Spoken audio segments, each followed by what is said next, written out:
Eh bien bonjour à tous et bienvenue sur ce nouveau tutoriel Photoshop où nous allons aborder l'intégration d'objets 3D dans Photoshop. Alors dans ce tutoriel nous allons peut-être un peu survoler, voir de façon générale comment intégrer un modèle 3D que l'on trouve facilement sur internet. Dans Google vous tapez 3D modèle et free si vous les voulez gratuits. Il faut savoir qu'il y a beaucoup de modèles 3D à vendre sur des sites internet, mais qu'en général ils sont hors de prix pour des amateurs comme nous. Voilà. Et vous tombez sur un certain nombre de sites où vous pourrez trouver des modèles 3D. Alors un que j'aime bien moi c'est TurboSquid, où on en trouve un grand nombre. Vous voyez qu'il y a pas mal de pages, bon, dont une grande partie est consacrée à des modèles gratuits. C'est un site sur lequel il faut s'inscrire pour pouvoir après télécharger. C'est un site qui vend aussi des modèles qui sont payants. Mais bon, voilà, ça c'est une autre histoire. Bon, à savoir, Photoshop va nous accepter comme modèle 3D les objets de type OBJ, qui est un format généraliste, et de type 3ds, qui sont des objets obtenus dans 3ds Max, le logiciel de 3D d'Autodesk. Bon, ce sont des formats assez courants. Vous voyez qu'ici, par exemple, ce modèle est proposé en 3ds Max, en LW pour Lightwave, en OBJ, en XSI, je ne sais pas trop bien, en C4D pour cinéma 4D, en FBX, en Blender. Donc là, vous avez tous les types courants de logiciels 3D. Donc là, ici, vous pourrez utiliser soit le dossier 3ds, soit le fichier OBJ pour Photoshop. Voilà. Ensuite, pourquoi entrer des modèles 3D dans Photoshop qui est à l'origine surtout pour faire de la 2D et de l'image?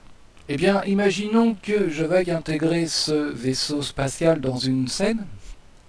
Bon, déjà, je n'ai qu'une image, il faudrait que je le détourne, donc j'ai d'autres images le concernant, mais j'ai pas forcément l'image qui correspondrait à ce que je veux faire, c'est-à-dire avoir un objet déjà qui va être hors tout décor, c'est-à-dire que je n'aurai absolument pas à le détourer, et qui sera dans l'axe et dans la position que je le souhaite.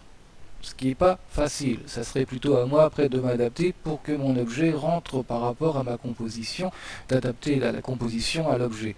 Et bien avec la 3D, avec les modèles 3D, ce ne sera pas le cas. Je pourrais tourner mon modèle dans la position que je le souhaite et dans une moindre mesure pour le modèle gratuit notamment, je pourrais modifier un petit peu ses couleurs de base pour rentrer dans ce que je veux. Je pourrais aussi jouer sur l'éclairage, là c'est très important parce que on a souvent des objets, des images que l'on veut mixer ensemble, elles n'ont pas forcément le même éclairage, pas forcément dans la même direction, et ça peut coincer des fois au niveau du réalisme. Voilà. Ensuite, nous allons voir comment travailler un petit peu ces modèles 3D. Donc ici, j'ai ce Battle Cruiser qui est au format OBJ et qui comporte quelques textures qui viennent s'appliquer sur la carlingue ou sur certaines petites parties de notre vaisseau spatial. Je vais donc créer un nouveau fichier dans Photoshop. Je vais prendre un format vidéo. OK. Je vais virer tout de suite les extras. Voilà, ça sera mieux. Et je vais entrer mon modèle 3D déjà. Donc, j'ai deux possibilités. Soit ici classique, nouveau 3D à partir d'un fichier, et j'irai chercher mon fichier, ou si mon fichier est déjà ouvert comme c'était le cas, je peux prendre ici mon modèle 3D au format OBJ et le glisser dans Photoshop. Voilà. Nous allons donc passer dans un nouvel espace de travail. Vous voyez qu'ici, on est dans l'espace de travail 3D. Donc, j'ai des fenêtres supplémentaires qui vont s'afficher, notamment dans la fenêtre des calques. J'ai 3D, calque, couche et tracé. Donc, j'ai 3D en supplémentaire. Ici est mon modèle, mon vaisseau spatial avec ces quelques textures qui sont fournies avec. Voilà, ici vous voyez la texture qui concerne l'habillage de la carlingue. Alors tout ce qui est un peu effet de fenêtre, enfin de trous de bosse se trouve dans cette texture. Ici, on ne voit pas trop bien. Voilà. Ici, on a ce qui concerne quelques textures sur les réacteurs.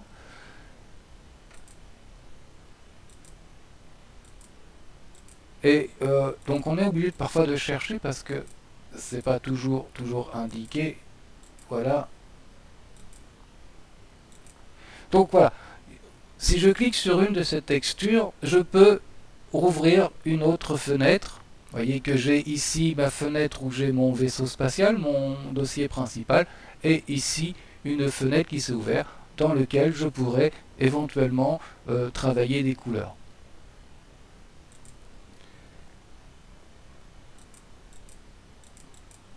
Ici, on a une texture, celle que je vous ai montrée tout à l'heure, qui vient se greffer sur le réacteur, enfin sur les réacteurs.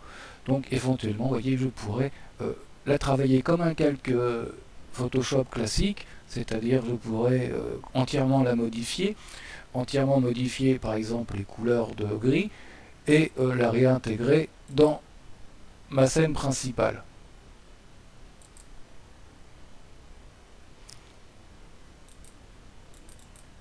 Ici pareil. Donc voilà, ça ce sont les textures. Alors parfois ça ne concerne que de toutes petites parties, donc c'est pas toujours extrêmement visible. Ici nous avons la possibilité de déplacer notre vaisseau en fonction de l'axe qui nous intéresse. Donc ici je vais déplacer mon vaisseau. Ici j'ai un déplacement comme ça en oblique du haut vers le bas. Ici j'ai un déplacement vertical et horizontal. Et ici j'ai plutôt l'échelle. Voilà. Donc si je place mon vaisseau ainsi, que je le tourne, eh bien je vais pouvoir le placer comme ça m'arrange dans ma composition. Nous allons aller chercher d'ailleurs tout de suite une composition. Donc nous allons aller dans la 3D et nous avons ici les propriétés de ma scène.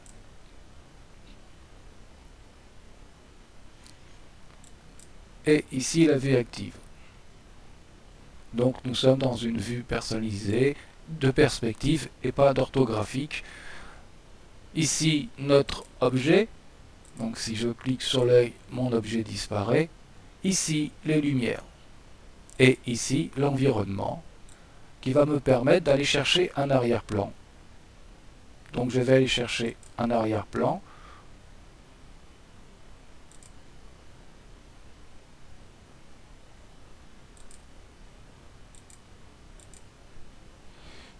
Donc j'ai quelque chose sur mon bureau que j'ai mis de côté qui s'appelle Ville futuriste par exemple, et je vais faire ouvrir. Et je vais intégrer une image en arrière-plan, ce qui va me permettre de pouvoir placer mes lumières et mon modèle 3D en fonction de ce que je veux. Bon, si mon engin est en vol, je ne vais pas forcément avoir besoin du nombre. Donc ici j'ai le plan au sol et ici l'opacité. Donc mon engin n'est pas au sol, je vais virer l'ombre, ce sera déjà fait. Ici, j'ai la couleur ambiante que je peux changer, qui va jouer un petit peu alors sur mon modèle. Ici, j'ai l'intensité de cette couleur ambiante. Voilà, je vais la déplacer un petit peu pour rendre mon modèle plus clair, avec un adoucissement sur les tons foncés. Le plan au sol, comme on a dit, on s'en moque puisque notre avion est en vol. Maintenant, nous allons nous intéresser aux lumières de notre appareil. Alors, nous avons par défaut une lumière de type infini, c'est-à-dire le soleil, que l'on garde en général puisque c'est l'éclairage global d'une scène en extérieur notamment. Donc, c'est un type infini et nous pouvons lui mettre une couleur en fonction de ce que l'on attend. Donc si je teinte un peu sur les grilles ma couleur, je vais obtenir un effet plus métallique, par exemple sur mon engin. Voilà, ok. Et je peux augmenter l'intensité, bien entendu, de ma lumière. Voilà. Je peux ajouter des lumières sans aucun problème en faisant nouvel éclairage ponctuel, nouvel éclairage directionnel ou nouvel éclairage infini. On ne va pas mettre de soleil. L'éclairage ponctuel, c'est un éclairage de type spot. Et l'éclairage directionnel est plutôt un éclairage de type projecteur, à multidirectionnel dans les 360 degrés. Donc si je mets un éclairage directionnel, il va me créer une autre lumière qui aura la possibilité d'avoir des types, par exemple comme froid, voilà, qui va me teinter bleu. Donc je reviens sur mon éclairage froid, optimisé pour la CAO, voilà. À chaque fois il faut revenir, c'est ça qui est un petit peu ennuyeux, sur notre éclairage infini, où on va prendre un éclairage de type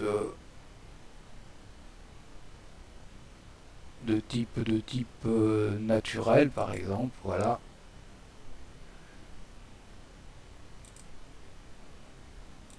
Avec une couleur également plutôt grise, voire sombre, ok, pour avoir un petit peu de... et une intensité qu'on va baisser un peu pour pas que ce soit trop... Donc on va régler notre éclairage comme ça, voilà, pour pas que ce soit trop fort, vous voyez, en choisissant voilà, une couleur d'éclairage, on va teinter notre carlingue. Voilà, comme on est plutôt dans des tons bleutés ici, voilà, ça peut être intéressant de la bleuter un peu. Bien entendu, on a toutes sortes de bleus possibles. Ça me paraît pas trop mal. Ok, donc ça, ce sont nos éclairages. Et ça, c'est notre caméra. Alors, voilà, on a fait déplacer la caméra. Donc, je vais réajuster mon vaisseau. Et voyez qu'en fonction de l'axe dans lequel je tourne, il va prendre la lumière qui est mise en place par les différentes lumières qu'on a créées.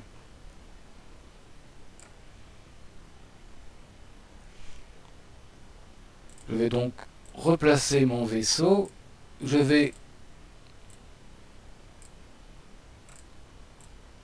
le tourner comme bon me semble. Voilà, disons que voilà, on va faire ce genre de choses. Et je peux prendre par exemple mon éclairage ici. Et on va pouvoir bouger aussi notre éclairage dans notre scène. Si ça ne me convenait pas, je pourrais le déplacer en allant ici, éclairage infini.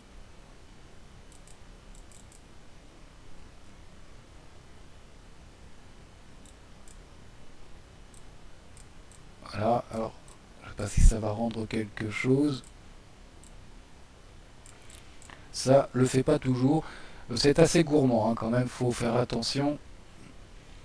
Voilà. On va avoir un léger aperçu de ce que nous permet la 3D, parce que sinon je peux faire un tutoriel qui va durer 3 jours. Voilà, là je vais déplacer ma lumière, voilà, comme il faut. Et une fois que ma scène me convient à peu près, je peux lancer un rendu. Donc dans 3D, je vais faire un rendu, et il va me recalculer toute ma scène, enfin surtout mon objet 3D, en fonction de ce que je lui ai redonné comme indication sur les lumières. Alors, on va faire une petite pause parce que ça dure quand même un petit moment, et je vous reprends tout de suite après. Bien, voilà, le rendu est terminé, donc je peux retourner dans mes calques, et puis continuer de travailler maintenant comme un travail normal. Je vais pixeliser mon vaisseau, voilà, et je vais pouvoir retravailler toute mon image.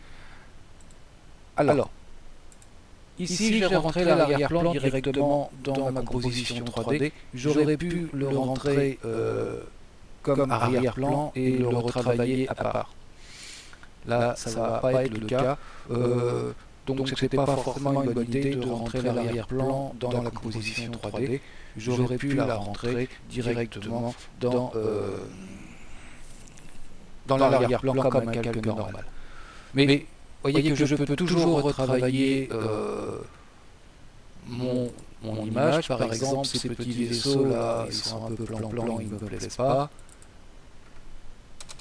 Je vais faire édition, remplir avec l'arrière-plan, contenu pris en compte, OK. Et il va me retravailler mon calque comme un calque normal. Sélection, désélectionner. De la même manière, je vais prendre l'outil de navigation pour augmenter un petit peu ça. Je peux venir retravailler toute mon image, par exemple densifier-moi, pour remettre un petit peu de clarté, si je le souhaite, sur mon vaisseau spatial, à certains endroits, comme ça, et l'outil densité plus à d'autres, comme ici. Bien. Je peux aussi retravailler mon image au niveau des réglages, en termes de saturation, voilà, pour la rendre plus pétante ou pas.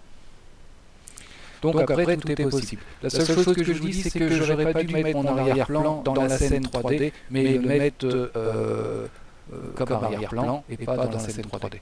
J'aurais pu travailler mon vaisseau et mon arrière-plan comme deux calques différenciés. Voilà, nous avons fait un tout petit survol de ce que nous offrait Photoshop en matière de 3D.